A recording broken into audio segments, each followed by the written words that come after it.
Some of this stuff really feels organic, that it just came at the right time. So, this was a lot of those partnerships grew up after the sort of financial crash in whenever it was, 2008-ish.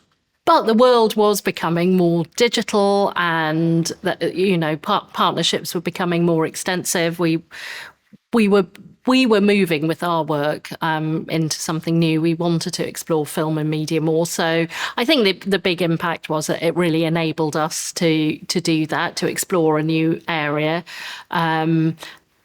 It also brought lots of new funding opportunities so we could work with more young people. It was exciting because we were able to reach young people we otherwise wouldn't have been able to, those with an interest in film and digital media. So that's how it impacted on us. With Adobe, we initially applied for funding for a smaller program. Adobe really liked our work, and they came to us and said, we're looking for a strategic partner, and would you apply? With the BFI, it was similar. There was an open call, and because we were doing some work with Adobe, I thought, yeah, we can do a whole filmmaking program.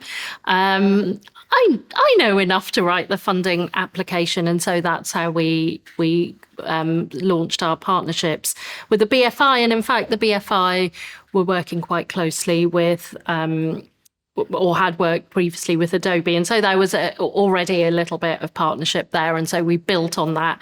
And with Disney, we'd worked with Disney many years ago, whilst we were still in Hamilton House, so that must have been in the early 2002, 3, somewhere around there, with The Lion King. So it was the first time we'd worked with Disney, but then they contacted us. So that's how we got into that partnership. And with Disney, they were bringing an American program to the UK for the first time. So in America, they have schools that put on short versions of the Disney musicals, and they've got little scripts for those productions. So they wanted to bring it to the UK. So, we really, again, the pioneering thing came back. We were trying that for the first time. With Adobe, that was quite an experience because, again, they had a network of digital creators across the US. So, we had access to all of those organisations. We were talking to them. And worldwide, in fact. And global, yes. Many years later, on one of the last few projects we were working on, things like the BFI Film Academy, that it was still that same ethos and belief, and the young people would come in and they'd have meetings on this really fancy board table, and you could just see them like growing and swelling with pride because they were doing something where they were treated like adults. So throughout Eastside's history, when we were here and we were getting staff members in, we worked with people for whom Eastside was their very first job ever. And I think perhaps we saw ourselves a little in those people, and loads of them have gone on to do amazing things. My name is Aki Schultz. I am the director of a company called the Literary Consultancy and the founder of a charity called the Rebecca Swift Foundation. And when I was 15, I did work experience at Eastside.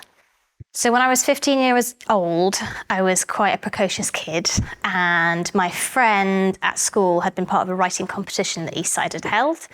I looked them up, I thought they looked very cool, and I decided to write a letter to the co-directors, Chris and Raki, at the time. And they responded. And even though they'd never had a work experience person before, they agreed to take me on for a week. And that's where everything started for me.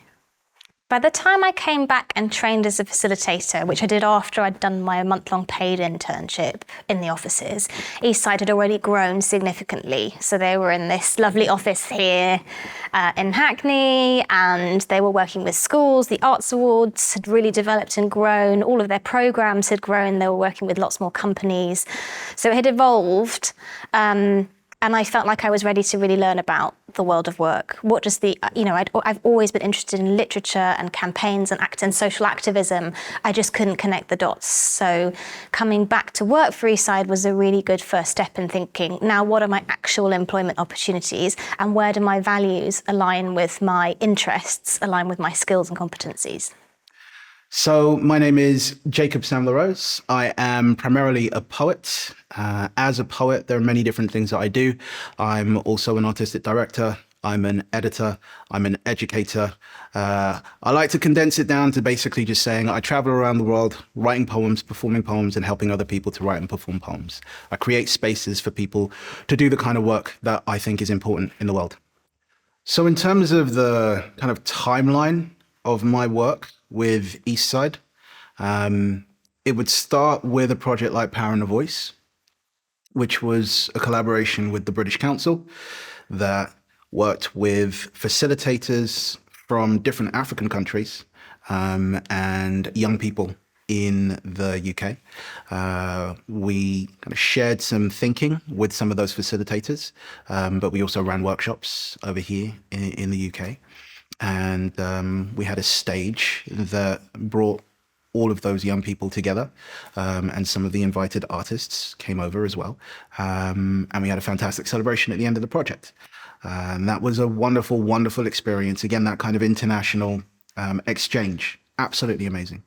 The Translation Nation project, which was also known as the Translingual Express, I think it had two different names while I was working on it or afterwards, was a project to do with incorporating pupils' first languages in how we teach them, into kind of pedagogical methodology. And I was really interested in that because I grew up in a household where I spoke German first. My mum was Japanese. So we had several different languages. I also went to school in a kind of 70% South Asian school. So I was really interested in how we teach kids whilst honouring the fact that lots of them have English as a second, third, sometimes even fourth language.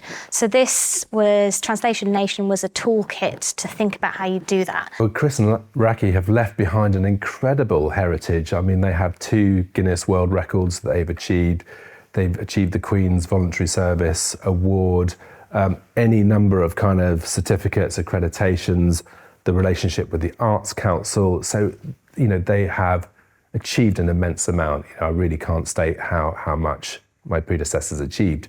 So I think it is very exciting and very important to look back at the heritage of an organisation, because you can learn something, and you can learn something deeply from what was achieved, but also what you need to achieve going forwards. So another thing is that there's so many people who have been influenced, encouraged, supported, connected to Eastside over the last 30 years that I really was curious to find out where those people were now. And did they remember their Eastside journey? What impact did it have on their lives? Because all too often, when you work in the world of arts and projects for young people or projects for communities, you're asked to produce an evaluation. And that evaluation is often something that's based on 2 or 3 months worth of work and then what people have to say 5 minutes after you finish. So I was really interested in what people had to say 20 years after their project, or 30 years after their project, or 5 years after the project, because I think you can do a deeper kind of learning with that information. I love Eastside's commitment to placing poetry in education. There are a few organizations around the country doing work like this, but Eastside, we're talking about a 30th anniversary, right? Eastside has a history of doing this kind of work, and I celebrate that. I celebrate the ethos that Eastside works with. I celebrate the thinking that goes into these kinds of programs. So I've got to sit down and work with a number of different members of staff over the years in terms of how it is that these projects and programs are put together, and the attention to detail, the attention to all of the various different beneficiaries. Again, the students and the participants, but also the teachers. Even the thinking that kind of extends to the parents that in some way might be impacted by the work that's done with the students and that's done through the teachers. The poets themselves, how they benefit from the training. All of these various different parts that are considered. I celebrate that work that Eastside does to the help. So equal access to the arts is essential for young people.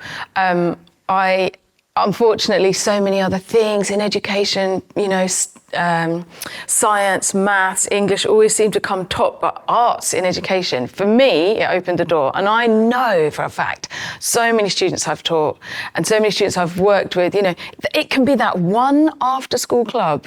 That is the moment, that is the ignition of the flame, of the love, of the interest, and that can spark a whole future, and if they're not getting that, if those doors are closed, it just should be there. It's essential. Honestly, like I say, it was a huge stepping stone in my life and in my career. I'm going to get emotional. No, I'm not. And honestly, it really did change my life. Oh God, I'm getting emotional. Yeah, so just a huge thanks to Eastside.